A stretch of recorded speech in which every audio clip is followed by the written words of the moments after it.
But well, thanks again for being here, everybody, and for saying hello in the chat box. I see Angel and Kate and Laura still chiming in. Today, we're talking about ways you can maximize revenue for your nonprofit.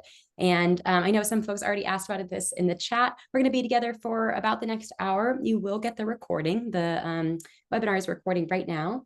And I always like to remind our busy nonprofit folks to honor your personal needs. I know we have so much on our plates, and sitting down for an hour-long webinar is just maybe one of the other things that you have in your day-to-day, but make sure you bring your snack, bring your water, stay hydrated, get up if you need to. I will encourage you to stay till the end. We do have a little raffle for folks who stick it out with us today. If you share your feedback at the end of the program, we'd love to treat your office to coffees or whatever your hot beverage that motivates you of choice. So please do stick around. You'll be automatically entered into the webinar if you stay till the end. For folks who are joining our Instrumentl program for the first time today, welcome. My name is Rachel. I'm one of the community and events managers here, and I come from the nonprofit sector. I have about a decade of experience in the arts and culture sector. My job at Instrumentl is to host weekly grant workshops and bring in experts like we have today. I'm very excited to introduce in just a moment. And essentially just continue to support our nonprofit fundraisers and grant seekers in solving those funding challenges and hopefully winning more funding for your incredibly impressive organizations. Hey, Mike. Oh, great to see you. Hi, Val. I'm going to also introduce our special guest for today, Mitch Stein. He's the head of strategy at Chariot, which is the donor advised payments company. And he's been the leader of major sector-wide initiatives. I am sure you have seen Mitch all over LinkedIn because he is the DAF guy, as we say. He's been working on the DAF fundraising report and DAF Day, which I'm sure he'll share a little bit more about. And he's also the former founder of Pond, which is a nonprofit vendor marketplace. Thanks for joining us, Mitch. Yeah, thank you for having me, Rachel, and excited to be with so many of you here. Yeah, as Rachel mentioned, I spend most of my time either analyzing, studying DAFs, or speaking about them. So I'm really excited to take all the questions. Please don't be shy. There's no question that's too basic or too complicated or too controversial. So bring it on. Love that. Yeah, this was one of the intentions of this program. I'll stay from the start before we get into our content. When Mitch and I met to talk about how we wanted to kind of build this program out for you all, one of the priorities was really making space for what is most compelling to the folks in the room. So what are the things that you need to walk away from this webinar knowing and understanding so you can go back to your leadership and say, hey, I just attended this webinar that dove deep on kind of DAFs and private foundations and where we should go next. So please do use the chat box as we go through this program today. We'll be curating those questions and incorporate a Q&A session. We want to spend a lot of time kind of with this back and forth today. So with that, thanks for folks in the chat continuing to still introduce themselves. We're going to get rolling with just some quick tone setting today, right? I don't need to state the obvious, but I'm going to just kind of ground us in what's happening today. The funding landscape is changing, right? And that's inevitable. Change will happen. We're seeing some pretty marked change across the nonprofit industry in the ways that our revenue streams may have consistently been giving versus how they're shifting as we go into the remainder of this calendar year. We also are seeing nonprofits that are navigating economic headwinds, maybe things that were unanticipated when we started this calendar year, your fiscal year, that you're now having to pivot quickly and rapidly, and maybe without kind of full context for what might be happening next. So there's a lot of shifting that's going on and needing to be nimble. And sometimes with our nonprofit organizations, that's not always easy to do, right? We also are seeing that funders are adapting, I think both in maybe positive and potentially challenging ways. Some funders are really stepping up to the plate. Other funders are maybe backing off a little bit, seeing what's going to be happening next as this kind of continues to evolve. So I did a little bit of digging on some foundations just to take a look at, who is kind of adapting. And I was reading this article about the Casey Foundation. They actually plan to significantly increase their donations this year, up to 130 million. And I was thinking, wow, that's significant. I wonder what they've been giving year over year, just to get a sense, right? I actually dove into Instrumentl. So for folks that are already customers, I saw a few of you in the room, if you have an account, you can actually dive into a foundation profile. And you can actually do this with Form 990s too, if anyone wants to dive deeper on any foundation that you want to take a closer look at. And actually just took a look at what their giving has looked like year over year. If you scroll down here to key financial stats, you can actually see they've been giving, 23 million, 27 million, 34 million. 2022, they were giving up to 45 million, but going up to what they said, 130 million that they're anticipating to give this year. Crazy market increase, right? We've also got, the MacArthur Foundation. They're planning to increase giving over 2 years. They said that, of course, they've been giving 5% of its endowment. That's the 5% rule, the minimum distribution rule. Foundations are required by the IRS to give 5% of their funding of each year, right? But they're giving up to at least 6% for the next 2 years. So they're increasing their giving significantly. So I highlight this to share that foundations are intending to, help be reactive to what's happening in the market and support nonprofits. It's just making sure you can find those opportunities, right? Those might be narrowing. So let's talk pain points for one brief second, as much as they hurt me to say, right? We've got the stock market fluctuating, might have some skittish donors out there. And maybe some of you have already seen this. I'll actually, I'll definitely tap into Mitch here to talk a little bit as we move forward in these slides about how, you might adapt to some of that with the skittish donor piece. You've also got traditional grant channels changing, right? The federal grant cuts are going to change maybe your distribution of your grant revenue. And so that's going to depend on your organization. And we also have seen that, and Mitch will talk a little bit about this, that DAFs are maybe misunderstood and potentially these undertapped channels that nonprofits don't necessarily understand how they can activate. And so that's something that we want to help you solve today. So before we get into that, I do want to hear, what are folks feeling like one of their biggest blockers is to consistent revenue for your nonprofit right now? And I'm going to launch a quick poll, but you can think about this for a second. Think about your biggest blocker. So just try and pick just one. Do you feel like it might be lapsed donors or a lack of donor engagement, right? That kind of goes hand in hand. Maybe it's grant funding gaps. Maybe it's limited staff capacity. You just don't feel like you have the staff power to go after these kind of different funding sources. Maybe it's a lack of new prospective funders or donors. Maybe it's a limited tech piece of how do donors give? Do you have the technology functionality in order to maximize that? Or if I didn't mention something that you feel like is a challenge for you, drop that in the chat. I'd love to hear. I'll give folks a few ideas or a few moments here to share their thoughts, share their ideas. The harder part is just picking one. I know. I hate doing this to folks because I know picking one is really hard. But I think that sometimes when we think about, okay, if tomorrow we were asked, what's the one thing you need to change, right? Where would you start? Yeah, I see about 75% of folks participating. I'll give one more second. Yeah, I see Q in the chat says, due to a lack of staffing, it's hard to keep track of what to prioritize. Yeah, I need a team of grant writers. Absolutely. Dimitri, hey Dimitri, says all of them, but we lost considerable funding when the reconciliation bill was passed. I'm sure folks can relate here. Yeah, Rebecca says hard to choose. Laura's saying their cause can be seen as controversial, so funders can shy away. The big one recently. Yep. Yeah, Holly says, hi, Holly. Revenue ratios issues, interesting. Yeah. Yeah, so I'm going to end our poll and share this out so folks can see. It seems like it kind of runs the gamut, but most folks, 35% of folks said that limited staff capacity is actually one of the biggest challenges they have. Followed up with kind of that lack of new prospective funders and donors. So thinking about how you might engage with those folks who have never heard of you or, have thought about giving to you, but maybe haven't yet. Yeah, this is really interesting. Thanks, folks, for sharing.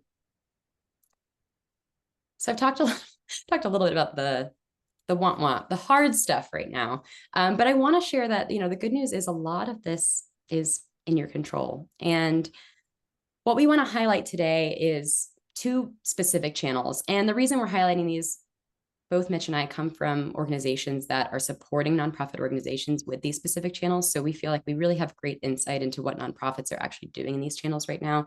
But we want to talk about why DAFs and private grants kind of have these specific strengths. Both are growing in prominence and importance, right? Both have this resiliency in tough markets, and Mitch will share a little bit about that with DAF giving. And both are built for the long term, right? When you have grant funding and you have DAF giving that's year over year, you have predictable and strategic funding sources. I'll pause here for a second because I want to give Mitch a chance to kind of give us a little bit of background on DAF and how that might play into some of these channels here. Yeah, thank you. And thank you for the great intro and overview there, Rachel. I think you're setting the stage well. It's truly resonating with the audience here. And I just appreciate too the balance of this conversation is like recognizing that just the things are really hard right now. And like that's the space we're working from. I don't think neither Rachel and I are saying that these are like silver bullets and it's gonna like fix your problems. But it's just good to see how the market's shifting and be strategic about how you're engaging with these parts of the fundraising landscape. So thank you for that, Rachel. And I think donor advised funds fit into that well because at the end of the day, it is individual giving. I think when a lot of people hear about DAFs and they are like, we need to get into DAFs or we need to do more DAFs, like as a fundraiser. But really, it's the choice of the donor. It's how the donor is electing to give, and individuals are deciding to use donor advised funds to manage their giving. And what does that mean? A donor advised fund is a charitable savings account, I think is the easiest way to think about it. It's like a 401k is to retirement savings, or an HSA, a health savings account, is to your healthcare costs. That's what a DAF is to philanthropy. It's a tax advantaged account that you can have invested in the market while funds are in there. And there's a very restricted, specific purpose and use of those funds. So for DAFs, you can contribute assets or cash. You can contribute appreciated stock. I heard someone contributed a cruise ship to their DAF account. Like you can contribute all types of things. But the important thing is that you get your tax write-off on that contribution right away. You can, if it was an appreciated asset, like a share of stock that had grown in value, where if you sold it in the open market, you would owe capital gains. If you contribute that to a DAF, you avoid that capital gains bill. And when it's invested in the DAF account, it grows tax-free. So there's 3 layers of tax benefit to those donors that are using it. And it's completely restricted use. You have to use those funds to donate to a nonprofit. There's no takesies, backsies. Once it's in there, it's irrevocable. The only way money leaves that account is a grant to an eligible tax-exempt organization. And so I think it's just important to recognize like this is what the vehicle is and how it works. And in our strategy to engage with DAF donors, it's going to be really aligned to your overall strategy for individual fundraising. But it's a segment of donors that you really want to do a good job appealing to, and you really want them to use their DAF because that is dedicated funds specifically for giving. It's like imagine you have a gift card and you go to Nordstrom, like, and it's $500. The first question you're asking is like, how much is on this gift card? You're looking for things to buy and shop with, and you really don't use your credit card. Like, imagine how your purchase decisions change whether you have a gift card or a credit card. You spend less, you're less likely to go. So think about that psychology shift of a gift card in the consumer world or a donor, and thinking about, I've set this money aside, now where do I want to give it? And my mental attachment to those funds from like a budgeting perspective is much less. So when you ask me for a donation for your birthday, for your marathon you're running, I make much larger gifts out of my DAF. So when you remind me to use it, when it's easy and intuitive and a part of your general fundraising messaging, then it's like way more likely that your supporters choose to give with the DAF are going to use it to support you and make much larger donations. Awesome, Mitch. Yeah, I think that's a great kind of, I love that metaphor of the gift card because I feel like Essentially, it's just making sure that we're at the end of the day, the end user, the person who's going to be actually saying, yes, I want to give money to your organization, they have the easiest pathway to do so, right? And so just making sure that you have set yourself up for success in those capacities to make it easy is kind of, yeah, I think one of the great takeaways. And Oh yeah, go if ahead. I could just add quickly, Rachel, something that is in common across DAFs and private grants, if it's like an individual's private foundation, in either way, you know, individuals, I think we're seeing in this current climate, especially, I forget who mentioned a cause that all of a sudden seems controversial, that companies like corporate funders and government funders, like maybe not, they can shift their priorities like really fast.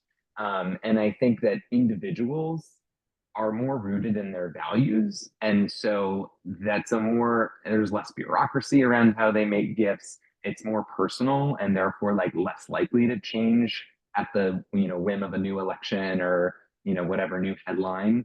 And so it's just shining a light on the value of a robust, like individual donor pipeline, especially folks using DAFs or a private foundation that already have that like built-in functionality, really, like how they give. They have a Totally. specific structure set up for it. Like Yeah. those are going to be your consistent and reliable sources of funds.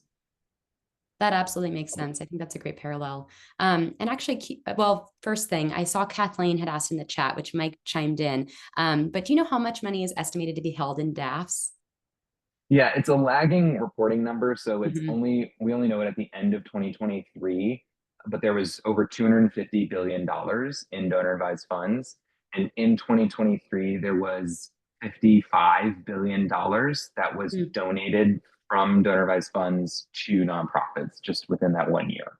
So Wow. it's becoming like that's almost 20% of individual giving. Like this is, I think people are like, I'm hearing about DAFs all the time. What is this? And then they hear the numbers and you're like, oh, this is a really sizable portion of giving and folks' revenue that kind of snuck up on us. Totally. 100%. I think folks in the room could probably, yeah, resonate with that, hearing like, well, this is something actually we should be paying attention to, but it kind of did sneak up on us a little bit, right? Maybe not for you, Mitch. I feel like you've been tapped in for a while now. Well, I mean, even if you look at a 10-year horizon, Hmm. the size of assets in DAFs in the past 10 years between 2013 and 2023 grew by 5x. Wow. And the dollar value of grants moving out of DAFs to nonprofits grew by 6x in the same Mm. time frame. So like we're just not used to that kind of acceleration in the philanthropy world. Things just don't tend to move that quickly. Totally. Wow. I see some great questions coming in. And I actually, please encourage these questions to continue. I'm saving them so that, because I think Mitch is going to touch on some of them coming right up. But Chrissy, I see yours, and Q, I see yours. Actually, I think Q is leading me into kind of our next discussion, which is a little bit more about like specific strategy around some of these pieces. Q had asked, is there a specific strategy and write-up that we should be thinking through when we're talking about how we engage with DAF giving? So what I think I want to start with, just as a framework, is how we're building resilience for our organizations in this current time frame. And so the ways that I see that in our kind of grants world, if we're talking about private foundation giving, some of this is going to come down to some strategic prospecting, which also can go into some of our donor prospecting as well. Or how are we finding and who are those mission aligned donors and funders? So also talking about how we're doing some targeted outreach. This is where the relationship building piece really comes in, that many of you as fundraisers for your organizations are going to be tapped into. Where are foundations or individual giving donors leaning in? What are the areas of interest that they are kind of actually giving in? I see folks often are looking at, maybe the funder's webpage and the funder's saying, hey, we love to fund these specific sector areas. And when you look actually at the data of that funder and what they've given to over the past 1, 2, 3 fiscal years, you actually see, hey, they're not actually really predominantly giving in arts and culture, for example. Maybe they're actually giving a lot more in social service or community organizations. So making sure that you're actually aligning those funder opportunities with what they're actually giving in. And especially as we move into an area where private foundations might be more intentionally giving in certain areas as they see needs increase and funding gaps arise from the change in funding, making sure you're kind of moving nimbly on those. And then the piece that I'd really love kind of Mitch to dive in on is where these DAF engagement plans exist. So what pathways currently exist at your organization for donor engagement and donor giving? And I think, some of the technology pieces that Chariot leverages really helps to like create really clear pathways for DAF giving. Mitch, I want to pass to you to just share a little bit about that and talk about how you've set nonprofits up for success there. Yeah, and there's been some really good questions in the chat around some of the more like logistical questions around DAF Yeah. giving, which is really important. There are some important differences to keep in mind.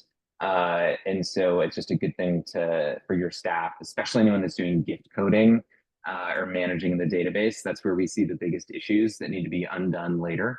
But yeah, I would say functionally like the rules that you need to live by, and then I'll talk more about strategies. But for DAF gifts, first and foremost, number one most important thing is that they do not receive a tax receipt. So the donor, and someone mentions, someone's already all over this in the chat, just so that everyone sees it. The donor got that tax write-off when they contributed funds into the DAF account.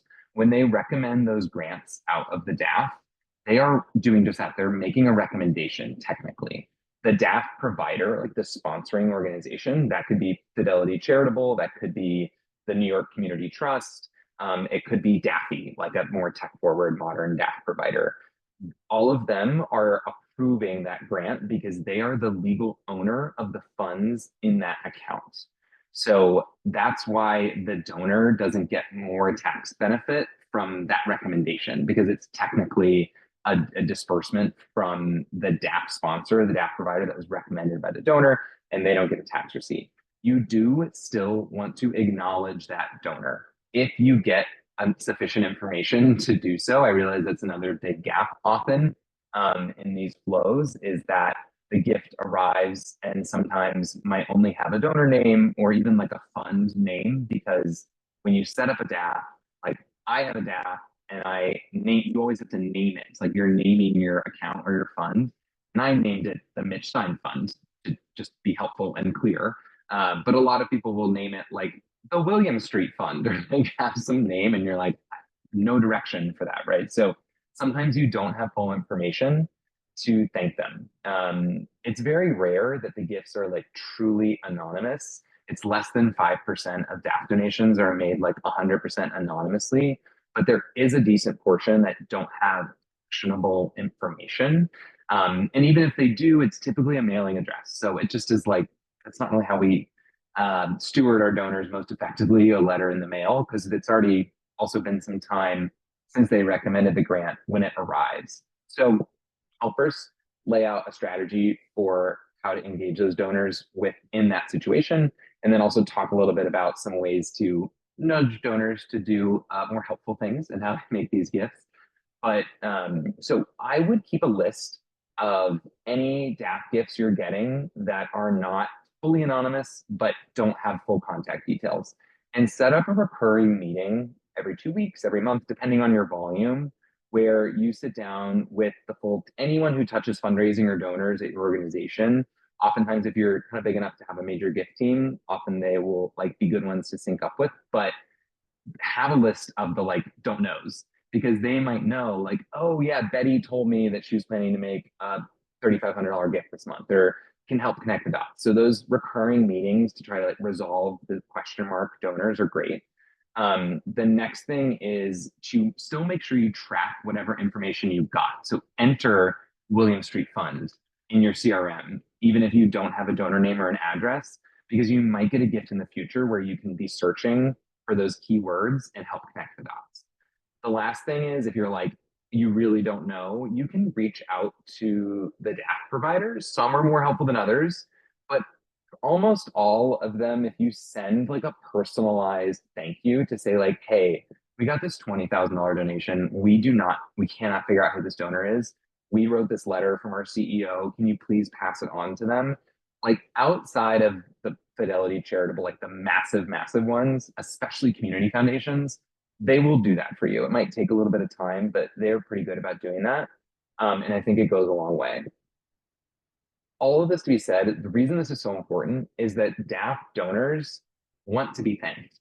Like when I speak to donors or DAF providers about issues or feedback that they get from donors, the most common thing that they cancel a recurring grant is that they never heard thank you from the organization. So I think that comes from two places. One, donors don't appreciate the limited information that's getting sent across. And the other is that nonprofits often think, oh, I don't need to thank the donor because this came from the community foundation or this came from Fidelity Charitable. So it comes from both places. So I think just instituting that practice at your organization is really helpful. And then the last piece is what Chariot built. If you've ever seen DAF Pay, it's a payment option for using a donor advised fund, like write in a donation form.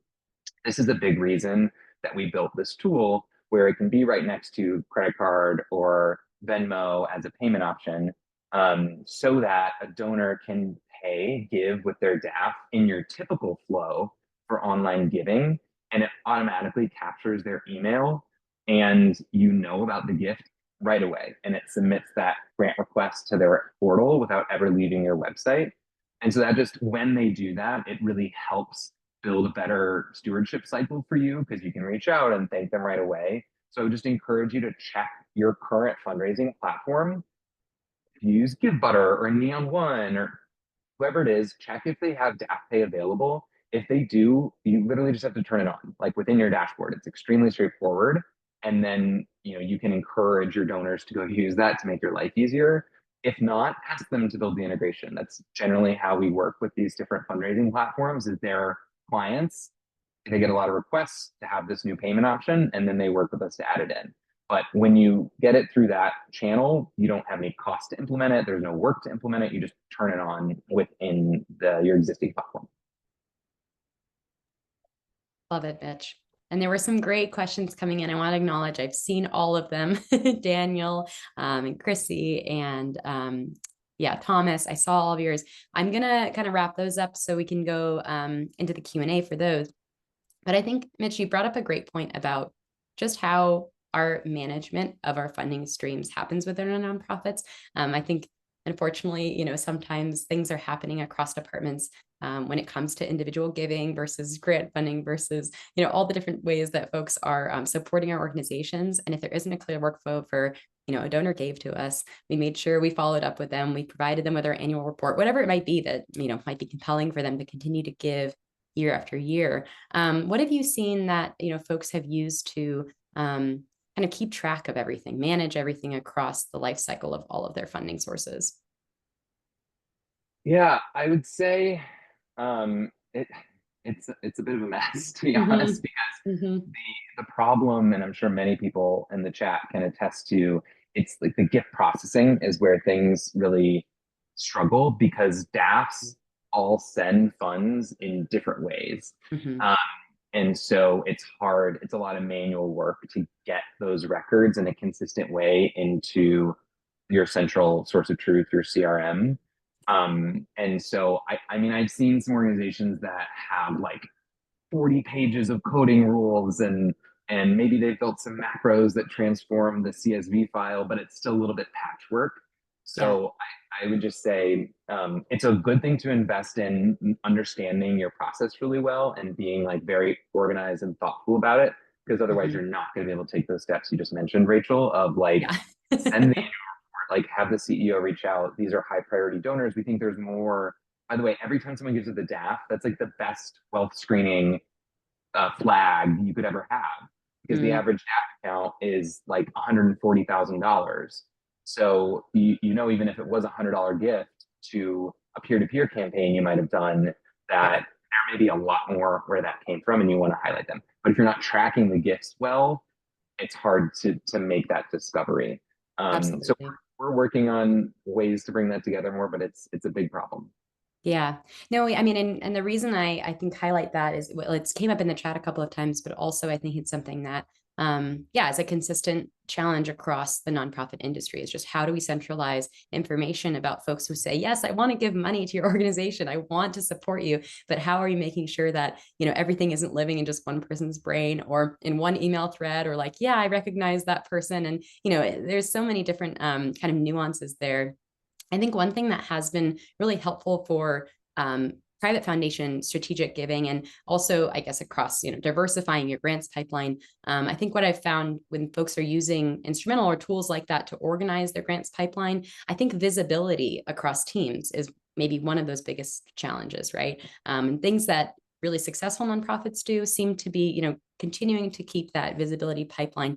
It's not just I found someone who will give to us. It's I found someone who will give to us. They're mission aligned with us. They're going to go to this fundraiser luncheon, and I'm going to send my development director. You know, it's that kind of strategic, intentional, full life cycle piece that organizations are applying.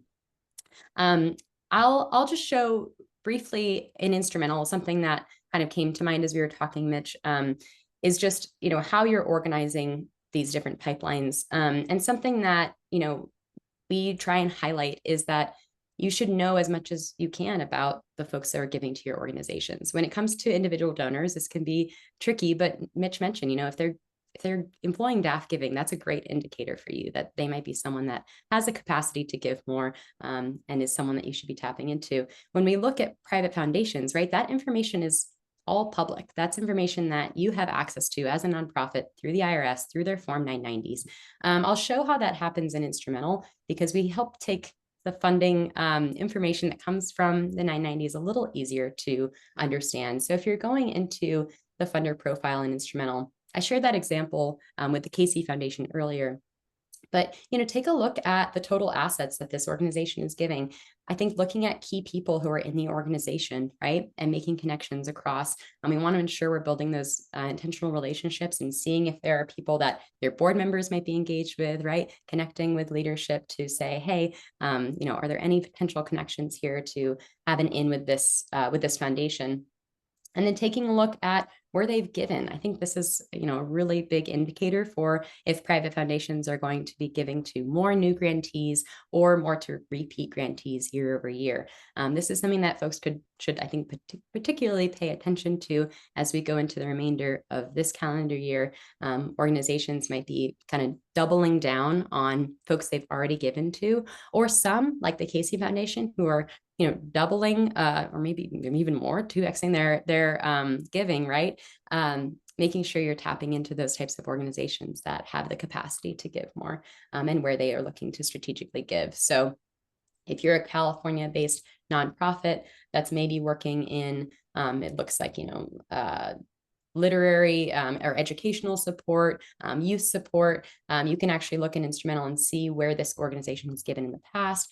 Just some good indicators for you if you are on the right track with looking at potential new funders. I'm going to slide back over to kind of what we can do today, and things that we should be walking away with. And then we'll get into some of these really deep questions about DAF giving and about some of the ways our organizations can employ some of the tools we're talking about. So I encourage you to take a hard look at some of those funding channels that are having some struggles right now. You want to really kind of critically audit your grant pipeline. I think there are folks that are trying to do kind of the more spray and pray method, where they're putting a lot of applications out there, spending time writing these, and finding that foundations actually aren't giving in those areas that they are supporting, that their organization is supporting. Or perhaps there's, you know, a misalignment with the amount the foundation is actually giving those organizations versus what you need for the program to run successfully. We talked about kind of prioritizing funders aligned with your mission. This goes just as well for individual donors as well. And then I think what the piece, you know, Mitch wants us to leave with, and that I would say is really important, is evaluating how to prep your organization to be DAF ready. If it's those specific tools that you need, if it's helping your donors understand what DAFs are, I think that's a huge piece to making sure they're ready to understand that and they can employ that. But yeah, I want to pause there. Mitch, are there kind of any final thoughts before we get into more of our Q&A piece here?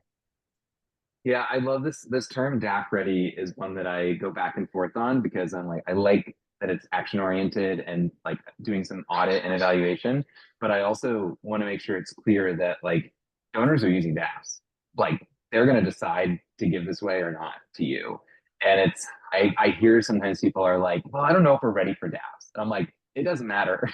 Like you're going to be getting gifts this way. You can decide to steward those donors effectively, track the gifts effectively, and lean in to raise more from donors that use it or not. So I just wanted to clarify how I think about DAF readiness as a definition.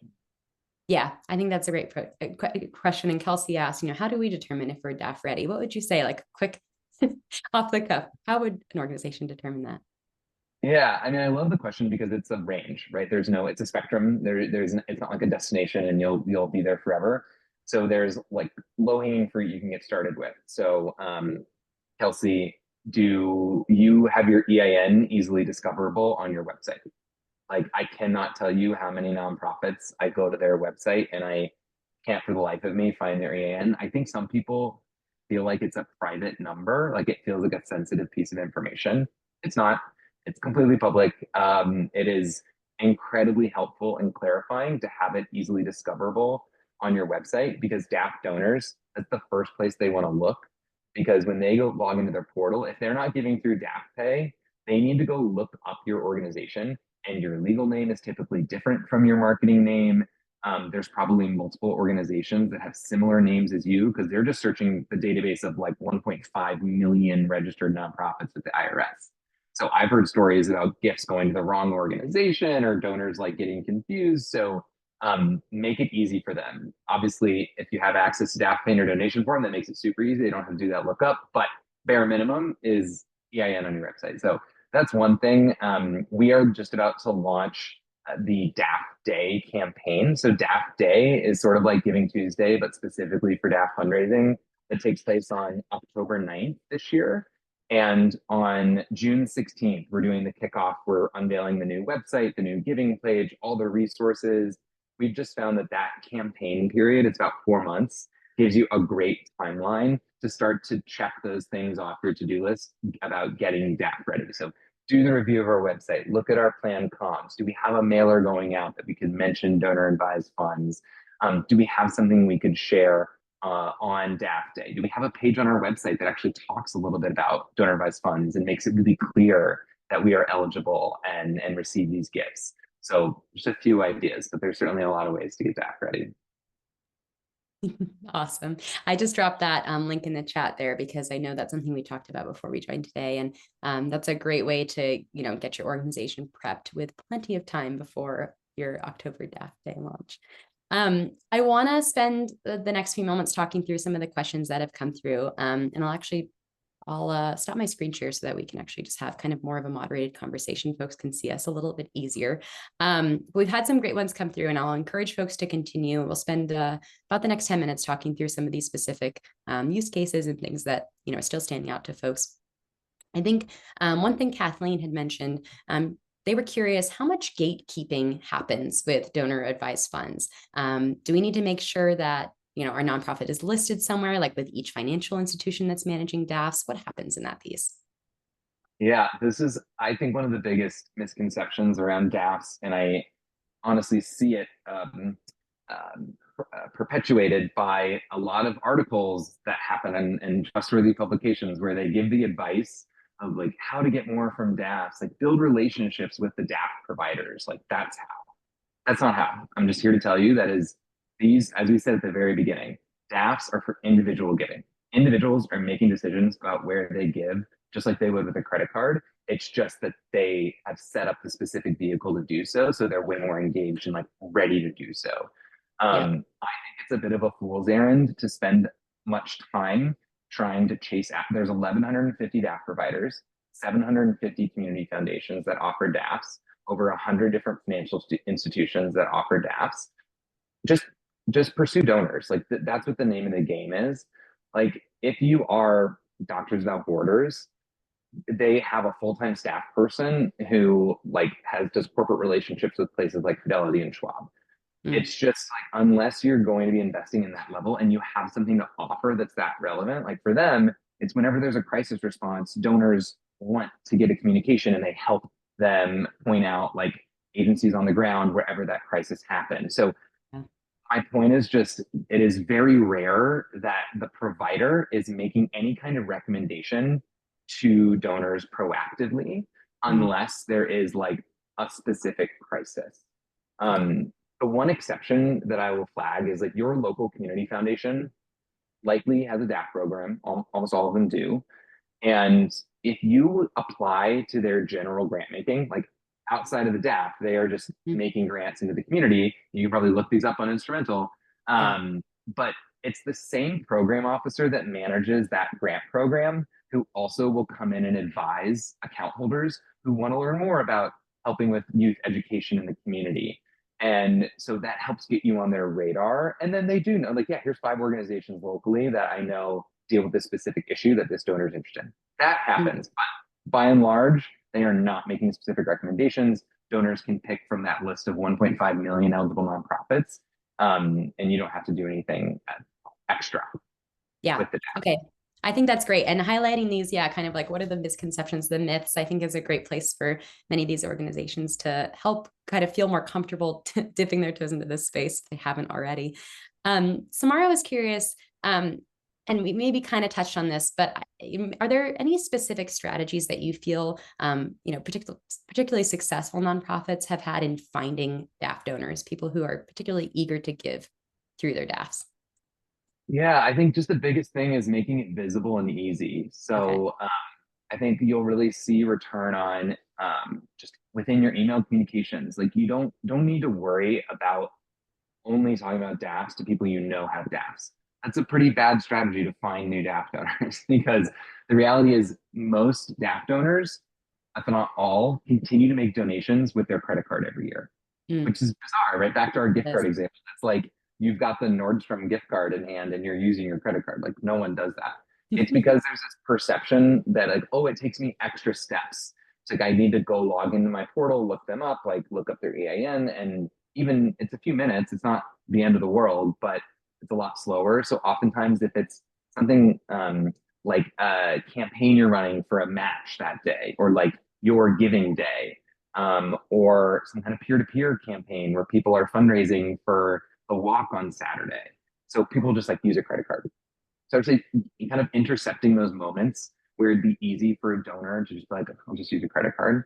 So you can do that with language, with reminders. If it's in person, like at an event, you're doing a paddle raise, fund a need, making Yeah. reminding people that they can use their DAF. That all works. And then having the tooling too, like that just you don't need to explain it. It's just like, oh yeah, DAF pay. That's how I pay with my DAF. So we find that a combination of those or whatever you have access to helps a Yeah. lot to you know, just be thinking about it more. Do an audit of the places you could be highlighting this.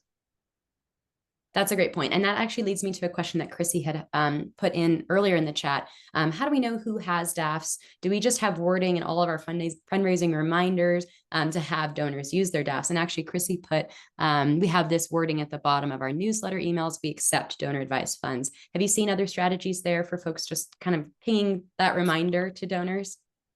Yeah, I get this question all the time too of like, how do we know who has them? You don't. Like there's no Yeah. repository you can go search, like, and it could be anybody, right? I have a DAF and I'm contributing, I have it set with a recurring contribution every month, and I actually get it matched by my employer, which is really cool because it basically just like doubles my capacity for giving, and I'm not submitting a matching request after the fact every time. Mm, So I'm giving a few $1,000s to my DAF every year because I have that set up. And then there's people who Michael Bloomberg uses the DAF. Like it's everything in between. So it is, you can't really filter by like over a certain size that person has a DAF. Like it could be anybody. So I would just say the best thing is to just start getting the habit of including some language around it. Spell out donor advised fund with DAF, like have it underneath your overarching CTA. If you have a page on your website with more information, like link people there, that's a great place that you can invest in. You can provide some educational content around like why do people use DAFs? What's the benefit? Um, Kind of similar to planned giving, like you put more information out there about setting up your will, and in the hopes that that person learned it from you. So they're going to have you top of mind as a beneficiary when you set up your will. You can do something similar with DAFs. Like if someone's learning about that as a way to like streamline and increase your giving, then they're like, oh yeah, I learned about this from my local food pantry and I'm going to support them with it once I'm getting through it. So those are some kind of like steps up, I would say, from the simple mention is like Yeah. invest in that page on your website. There's so many good examples out there on the internet. Like you don't need to recreate the wheel. A lot of organizations do this really well. Wounded Warrior Project, I'll look up the link right now. I think they have one of the best ones I've seen. Um, Mm-hmm. they have donor stories. They have like a guide on what DAFs are. It's just those are some of the like extra steps to take. I'll drop that link in the chat too. I know, Mitch, you had shared that you have this one pager to explain DAFs to donors. That might be a good one for folks to take a peek at if they're feeling like, yeah, they need more of these like enablement resources for donors to understand. Yes. Um, Yeah. And Yeah, and I have we're already getting like tight on time, so I'm gonna kind of curate a couple more questions, and then we'll wrap up because we're getting close to the top of the hour. Patrick asked this question, but it also I think goes with something that Elizabeth actually had DM'd just to myself and you, Mitch. So Patrick had asked, can you ask a bank or brokerage if they manage DAFs and pitch your organization as a possible beneficiary? And then kind of related. Elizabeth had said the Women's Foundation of Colorado does a really good job of making recommendations to their DAF holders and provide a kind of custom experience. But Elizabeth is saying they are the only ones I've seen doing that, which is surprising given the type of financial level of a person who has a DAF. Do you kind of know like what's the nuance there? Do you see any specific examples that you can think of? yeah, I mean, like I said, those community foundations, things that are localized, are your best bet to get in front of people there because Mm. typically they are pitching their product, like a community foundation DAF, and I would count the Women's Foundation of Colorado in that mix. That they typically their differentiation is a more white glove, like hands-on service. You can call a person, we know the community, like we're here to help. And I don't think people universally take them up on that. I think the utilization is lower than we would hope, Mm. but that is their benefit versus Fidelity Charitable or Schwab Charitable, now known as DAF Giving 360. The reason people do that is it's easy. It's like already where my brokerage account is. So that's how people are thinking about it. So yes, I know there are things that do happen. And I think it's time best spent if it's localized and with your community because then you're also like applying to their other grants Right. through Instrumentl. So it's a kind of a 2-for-1 special. But I would just say don't hang your hat on that strategy because that's like longer term versus just Mm-hmm. the audience you're already reaching, making sure they know they can use your DApp to support you is like Yeah. the real key. Yeah. I love that idea though. If we think of our like our blue sky version of like what could happen in the future, right? Wouldn't it be amazing if there was some sort of kind of reciprocal relationship between you have giving that happens through a community foundation via their grants, and then you have these recommendations that go to their DAF providers. It just feels like that would be such great synergy there. Yeah, I mean, some of them are investing, looking like discovery of organizations Right. through AI. I know like Daphne just rolled out a feature where you can look up organizations to give to. Mm. I just think that's not like the typical donor experience. I know we all Yeah. want that to be true, but it's just being like totally real with everyone. Mm-hmm. People give their best. It's responsive. Like there's a reason that giving happens in December, especially with DAFs. Like it's also concentrated in December, and there's no tax reason. There's absolutely no reason that you would give more in December than any other time of year. It's because you get asked. Yeah. So like those things are cool, and I hope they keep improving. And I would just say like it's the asking. That's like what you have control over, Mm-hmm. and can really make a change and see a difference in the near term. And Love it. sorry, one other thing, because they use the word beneficiary, and it's a good point. You, especially in that like donor education on your the page on your website about DAFs, you can name a beneficiary to your DAF as Mm. well. So if you were to pass away and your organization were named, you would receive all of the funds in that DAF. Otherwise, people are typically naming like a family member as a successor, not a Mm. beneficiary, because money from a DAF can't be handed to an individual. but they can succeed their parent or spouse to make recommendations for that DAF moving forward. That absolutely makes sense. Okay, I think we have time for two more questions. One was Thomas, and we did touch about this before, but I think just kind of like your biggest takeaway. Do you have specific tips for avoiding any of these like reporting messes that happen later? I think his concern was around when data is improperly managed, and then there's all these like unraveling that needs to happen afterwards. What's something like one thing someone should walk away with in that kind of reporting sense? Yeah, I'm gonna drop another. I told you I'd have a lot of links. Um, a DAF data guide called "Why is DAF data so complicated and what can we do about it?" Mm, So I'm gonna drop that in the chat. I would just, and my one thing is to set rules. Like you have to have rules because people turn over or it changes responsibility, and that's where the biggest problems arrive. Is there's too much institutional knowledge in like Mary does all of our gift coding. If she were out for a week, like nothing would happen. I see that all over the place. By the way, with very large organizations, they have like one person that they rely on to know all this stuff. So just write it down, like create rules. And that should give you a really good starting point of like an ideal data structure of how you're tracking that data. awesome. Thank you. I think that's a great like touch point for people to leave with. It's just that's the key piece. And then Allison's question, I leave this as the last one. How do you add DAF pay? Is it available to add to your website pay options for free? Is there a fee associated with that? Yeah, so the best option and where you get the most action with DAF Pay, to be quite honest, is through your existing fundraising platform, or if you're evaluating fundraising platforms, make sure that you can use DAF Pay on whatever you're getting, because that's where you get those donors who were like gonna make a credit card gift, and then they're like, oh wait, I can use my DAF, and they make a gift that's like 5 times larger on average, real Yep. numbers. Like the average gift size through DAF Pay is $1,200 and the median is $250. Mm. So these are, it's very exciting opportunity when donors can use that instead of the credit card. So there is no free option to just add it natively on your website. So that comes with like larger subscription plans that are typically like much larger organizations. So if you want to talk about that and is a need of yours to have it directly on a website page, on a web page, or maybe you manage your own tech, like you don't use an outside fundraising platform and you need our API, then that would come with a subscription plan too. So you should just contact the Cherry team so you can get more information on it. Awesome. And that actually leads us into a great kind of segue of just one, expressing our gratitude. Thank you, Mitch. You are such an expert in this. I could sit and listen to you share about DAFs all day, which I didn't necessarily come into this event thinking I would feel that way. So thanks for keeping it engaging. And I really appreciate you keeping it practical, because I think when we talk about all of these different options for nonprofits, it can feel so overwhelming. It can feel like I don't know how to best help my organization. And I feel like personally, I left with, 3 things I can already think of. Okay, like folks can walk away with. I'm seeing a lot of thank yous in the chat. I love that. If you want to connect with Mitch and hear him talk more about DAF stuff, because it happens all the time, connect with him on LinkedIn. I'll share that there. I also invite folks, if there was something that really stood out to you today, I would love to hear it.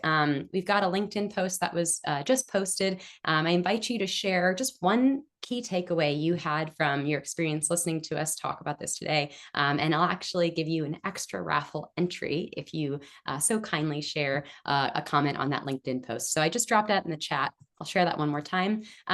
Share what you learned. And you'll also get to see other folks who were in the room with you today. So if there's an opportunity to connect with other nonprofiteers who are kind of in your same shoes and experiencing the same challenges, opportunities for growth, all that good stuff. Holly says, totally going to stalk. I mean, follow on LinkedIn. Love that.